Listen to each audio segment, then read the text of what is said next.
Welcome to Elder Kings 2.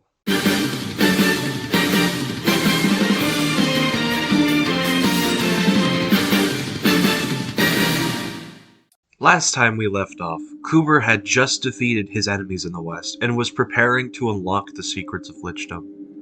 But the power of necromancy was beginning to affect Kuber in a dark way. One of his children, Lucia, had recently died. Even though he had become so proficient at controlling the dead, he felt that death still had a stranglehold over him, a slave to her every whim and desire. Kuber locked himself into a room for his studies, even more fervent now to defeat death, even sacrificing one of his war prisoners in order to raise more undead. Even if it meant murdering a fellow Northern Khajiit, Kuber's mind was beginning to become more and more twisted, as he feared it would become so many years ago, and the Daedra were starting to take notice.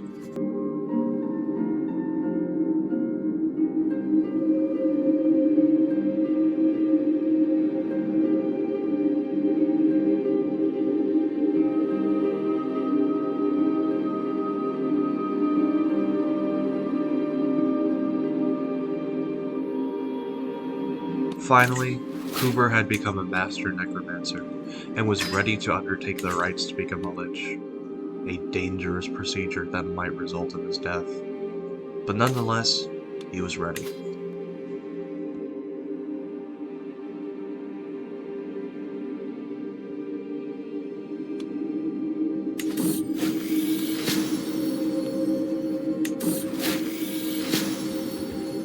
Kuber had become a Lich.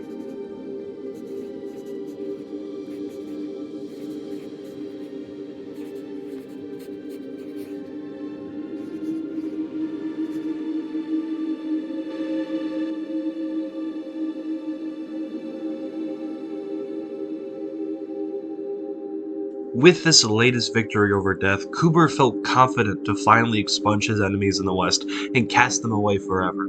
As Kuber pounced upon his enemies, he carved for himself a path of blood, every fallen soldier becoming another skeleton to destroy his enemies with. The land of his foes became dry of inhabitants, and the conqueror moved forward.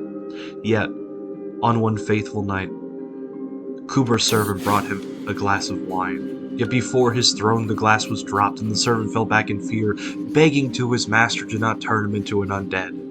Kuber realized that his lichdom had built a horrible reputation for himself. All of the Khajiit he had cut through for his army. Kuber went to the man and raised him to his feet, and swore that he would be the protector of all who were in his realm.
The dead had been raised. The armies formed, every Khajiit in his formation. The time had come to decide the fate of Elsweyr.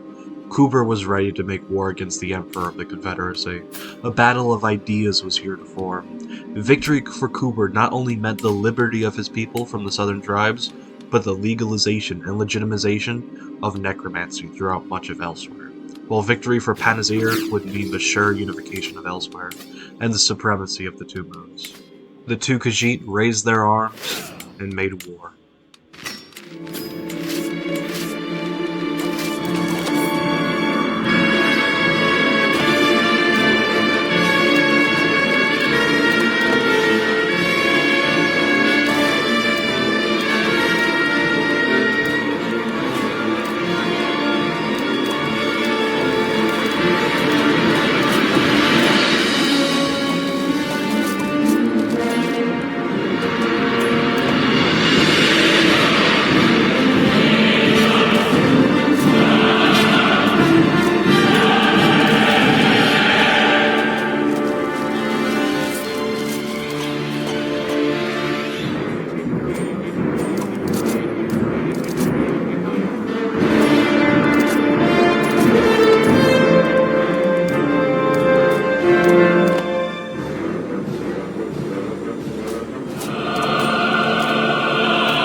Kuber had managed to do it. He had driven the Confederacy from the north. Now all that was left to do was finish his wars and declare himself the High King.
Kuber, after so many years of ruling in the Prowl, was ready to declare himself High King.